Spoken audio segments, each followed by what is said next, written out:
अस्सलाम वालेकुम बेटा। जैसा कि आपको पता है, फ़र्स्ट लेक्चर हमारा कंसेप्ट ऑफ फंक्शन पे था और सेकंड लेक्चर हमारा किस पे है, डोमेन एंड रेंज के ऊपर। क्योंकि आपको पता है कि चैप्टर नंबर 1 एक्सरसाइज 1.1 और 1.2 में डोमेन और रेंज से रिलेटेड क्वेश्चंस हैं और 1.5 में भी कुछ क्वेश्चंस हैं जिसमें डोमेन और रेंज फाइंड करनी होती है। मोस्टली बच्चे इस टॉपिक से बहुत ज़्यादा हेजिटेशन फील करते हैं कि ये बड़ा मुश्किल है, लेकिन बेटा आप ये लेक्चर सुनेंगे तो उम्मीद है आपको सारे के सारे क्वेश्चन जितने भी आपके टेक्स्ट बुक में हैं वो सारे के सारे क्वेश्चन आपके क्या हो जाएंगे, कवर हो जाएंगे। ठीक है, सबसे पहले जी बात करते हैं हम डोमेन एंड रेंज। हमारे पास कोई भी फंक्शन है और उस फंक्शन का सेट x और सेट y, ये क्या है हमारे पास x टू y क्या हो रही है, मैपिंग हो रही है। ठीक है, 1 मैप कर रहा है A पे, 2 मैप कर रहा है B पे और 3 मैप कर रहा है C पे। जैसा कि हम पढ़ चुके हैं कि domain is a input and range is a output. अब जो सेट y है ये हमारे पास रेंज नहीं है। फर्स्ट सेट को क्या कहते हैं, डोमेन, और सेकंड सेट को हम क्या कहते हैं, को डोमेन। जो सेट हमारे पास अब ये एलिमेंट कवर हुए हैं A, B और C, ये इस सेट की हमारे पास क्या है जी, रेंज है। डोमेन में कौन कौन से एलिमेंट है, 1 2 3, और रेंज में कौन कौन से एलिमेंट है, A, B और C। और को डोमेन की बात करें तो वो क्या थी, A, B, C और D। Domain set of all possible input values. Domain हमारे पास जैसा कि इनपुट है, किस वक्त है, वो तमाम वैल्यूज़ जोन सी हैं सेट की, उसे क्या कहते हैं, input value, that is a domain. और रेंज हमारे पास क्या है, set of all output values, कि जो भी हमें आउटपुट मिलेगी उसके सेट को हम क्या कहेंगे जी, रेंज। आगे हमारे पास की पॉइंट है। की पॉइंट क्या है, अब हम उस तरफ जा रहे हैं जो हमारा मेन टॉपिक है कि किसी भी फंक्शन की डोमेन और रेंज हम किस तरह फाइंड करते हैं। ठीक है, जस्ट ये चीज़ डोमेन और रेंज की मैंने फर्स्ट लेक्चर में भी जब कंसेप्ट ऑफ फंक्शन था उसमें आपको बताया था। मेन जो हमारा टॉपिक है वो अब start. Denominator are not equal to zero, कि हमारे पास कोई भी फंक्शन न्यूमिनेटर और डिनोमिनेटर फॉर्म में आए तो उसका जो डिनोमिनेटर है वो कभी भी ज़ीरो नहीं होना चाहिए। अगर वो ज़ीरो हो जाएगा तो वो क्या होगा, अनडिफाइंड, तो फिर हम उसकी डोमेन और रेंज फाइंड नहीं कर सकते। सबसे फर्स्ट की point, denominator are not equal to zero. Second, कि अगर हमारे पास स्क्वायर रूट के नीचे कोई एक्सप्रेशन आ जाए, expression are not negative real number, क्योंकि हमें पता है कि जब भी स्क्वायर रूट के नीचे नेगेटिव आ जाए तो वो किस में चला जाता है, कम्प्लेक्स फॉर्म में चला जाता है। तो इसलिए हमने वो कोई भी वैल्यू डोमेन में इंक्लूड नहीं करनी जिसके साथ हमारी रेंज का आंसर किस में चला जाए, कम्प्लेक्स के अंदर चला जाए। ठीक है, तो क्या करना है हमने, expression are not negative real number.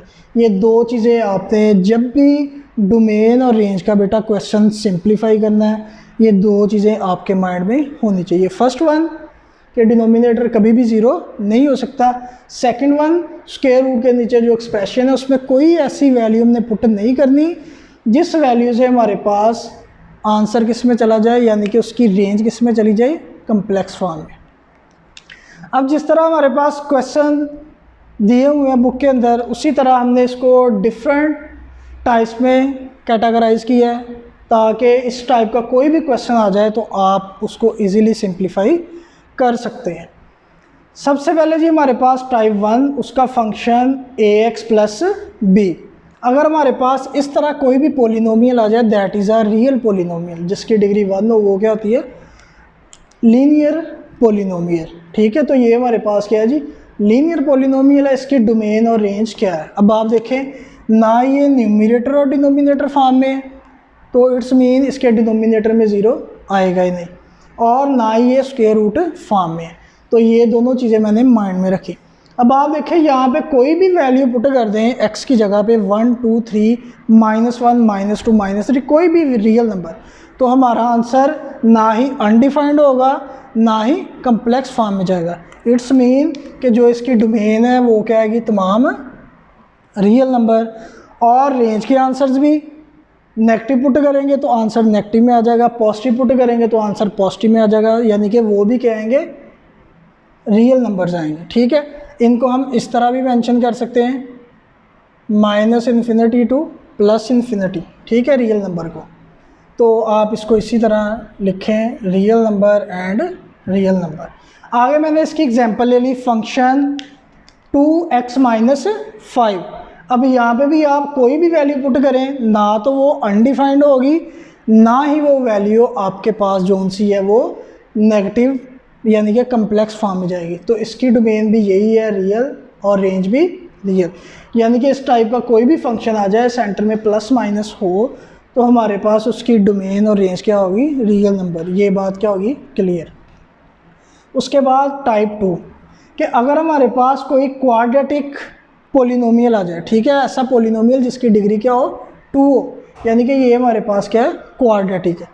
अब इसकी डोमेन क्या है, अब आप देखें इसके डिनोमिनेटर में कोई वेरिएबल या कोई एक्सप्रेशन तो नहीं, तो इट्स मीन फर्स्ट हमें कोई भी इससे नहीं है कि वो ज़ीरो होगी कि नहीं। सेकंड, स्क्वायर रूट फॉर्म में फंक्शन नहीं है, तो इट्स मीन यहाँ पे आप कोई भी वैल्यू पुट कर दें, नेगेटिव या पॉजिटिव, तो वो हमें जो आंसर है वो कभी भी आंसर अनडिफाइंड भी नहीं करेगा और कभी भी आंसर कम्प्लेक्स फॉर्म में नहीं जाएगा।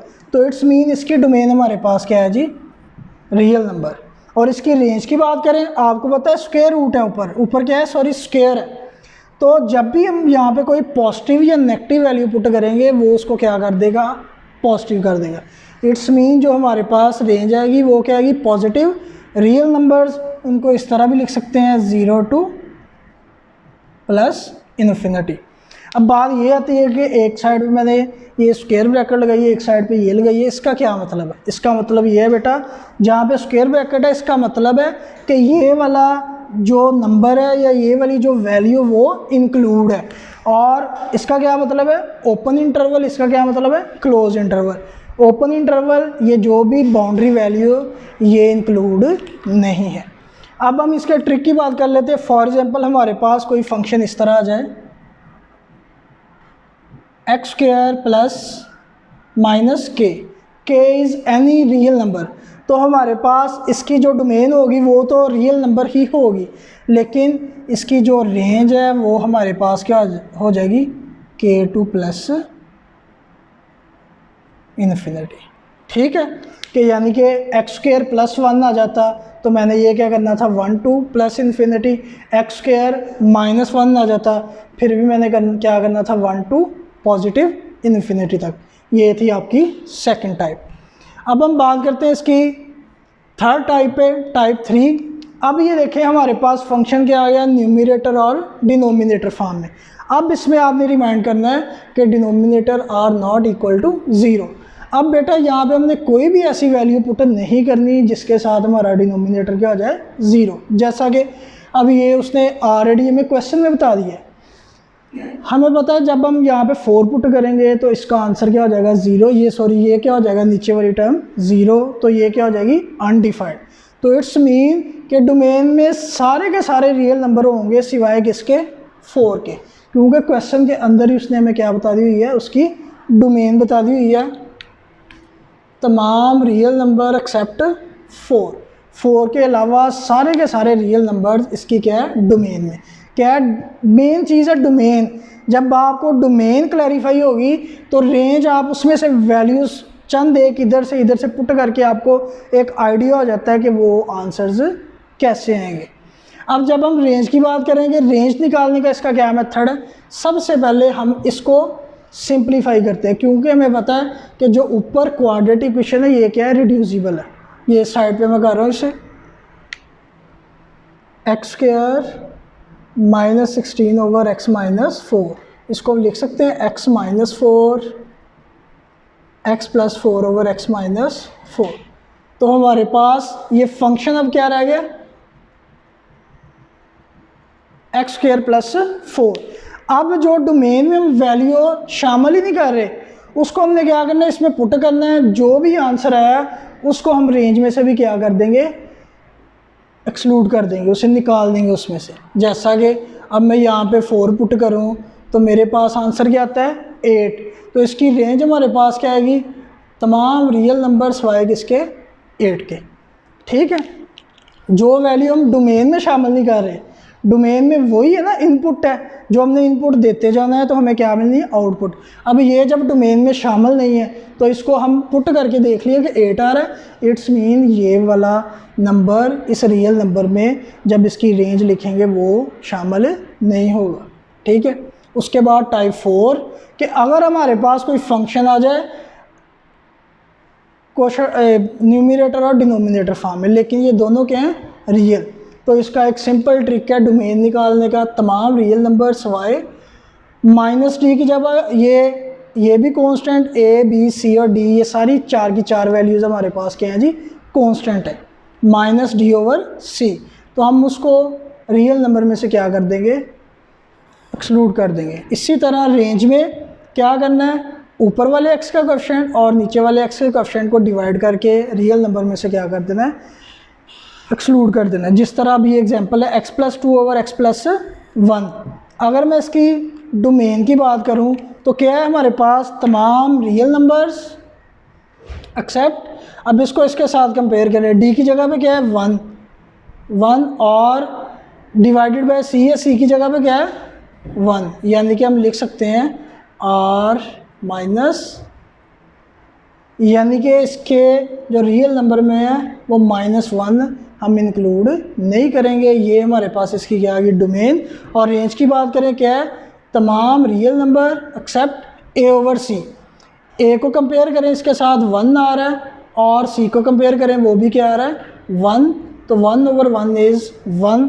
तो ये हमारे पास कोई भी हमारे पास फंक्शन आ जाए न्यूमरेटर डिनोमिनेटर फॉर्म में, तो उसका ये ट्रिक है, real number except minus D over C, real number except A over C, A B C and D are a constant numbers.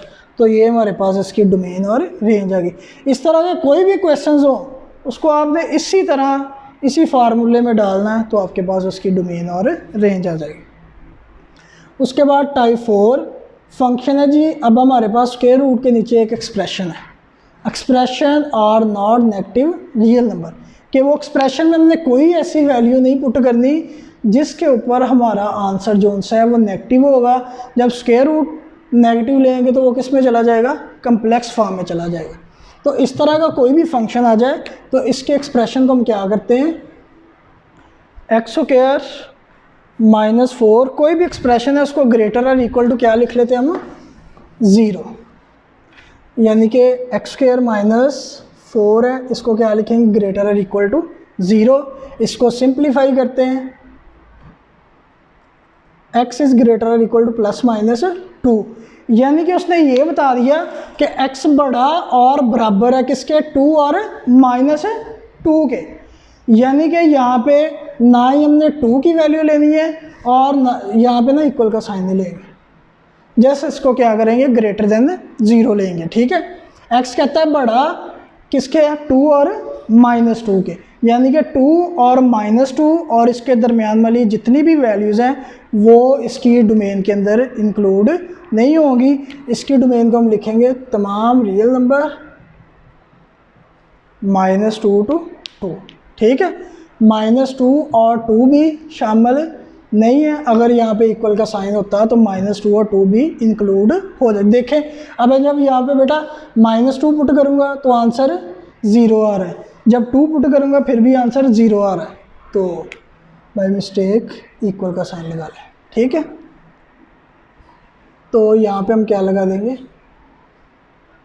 Square bracket. ठीक है जी, आगे बेटा हम बात करते हैं रेंज की।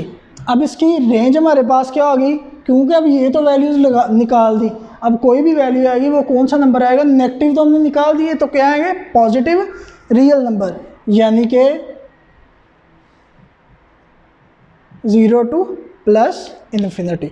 तो बेटा अब लास्ट टाइप 6 पीसवाइज फंक्शन। इससे रिलेटेड एक्सरसाइज 1.4 में 1.1 में क्वेश्चन है जो मोस्ट टीचर्स उसको स्किप करवा देते हैं, ठीक है। अब ये हमारे पास पीसवाइज फंक्शन है 6x + 7 x is lesser equal to -2 x - 3 x is greater than -2। अब आप देख रहे हैं कि x बराबर और छोटा है -2 से, और इधर कह रहे हैं x बड़ा है -2 के। जब हम रियल नंबर की बात करें ये -2 है तो ये शामिल भी है, इससे इधर वाले नंबर भी शामिल है और इससे इधर वाले नंबर भी शामिल है, और -2 ऑलरेडी शामिल है। तो इट्स मीन इसकी डोमेन हमारे पास क्या आ जाएगी बेटा, तमाम रियल नंबर, और इसकी रेंज भी हमारे पास क्या आएगी, रियल नंबर। लेकिन कुछ ऐसे क्वेश्चंस होते हैं जिसमें रेंज रियल नंबर नहीं आती, तो उधर हम क्या यूज़ करते हैं, एक ट्रिक यूज़ करते हैं, जो ट्रिक मैं आपको इधर बता देता हूँ। फॉर एग्ज़ाम्पल 6x + 7, मैं ये वैल्यू ले लूँगा x is lesser equal to -2। मैंने इसे क्या बनाना है 6x + 7, तो मैं इसको 6 के साथ मल्टीप्लाई कर देता हूँ और 7 को इसमें क्या कर देता हूँ, ऐड। तो मेरे पास क्या आ गया, 6x + 7 is lesser equal to -5। तो सेम इसी तरह मैं सेकंड फंक्शन को ले लेता हूँ, x इज़ ग्रेटर देन -2। मैंने क्या बनाना, x - 3, तो मैं इधर भी -3 करता हूँ और इधर भी -3 करता हूँ। x - 3 is greater then -5। वही बात आ गई कि -5 से छोटे और इक्वल और -5 से बड़े, यानी कि रियल नंबर में बात करें ये -5 है, -5 के इक्वल और छोटी वैल्यूज़ इधर और -5 से ग्रेटर वैल्यू इधर, ठीक है। तो तमाम के तमाम हमारे पास क्या आ गए, सारे के सारे क्या आ जाएंगे, रियल नंबर्स आ जाएंगे, ठीक है। तो ये है हमारे पास बेटा डोमेन और रेंज, और उसकी मैंने इसको समराइज़ किया 6 टाइप्स में। तो उम्मीद है आपको समझ आई होगी। अगर आपको किसी स्टेप की कोई क्वेश्चन की समझ नहीं आई तो आप कमेंट में लाजमी बताएं, और जो मेरा यूट्यूब चैनल है इसे लाइक और सब्सक्राइब करना ना भूलिएगा। ओके बेटा, अल्लाह हाफिज़।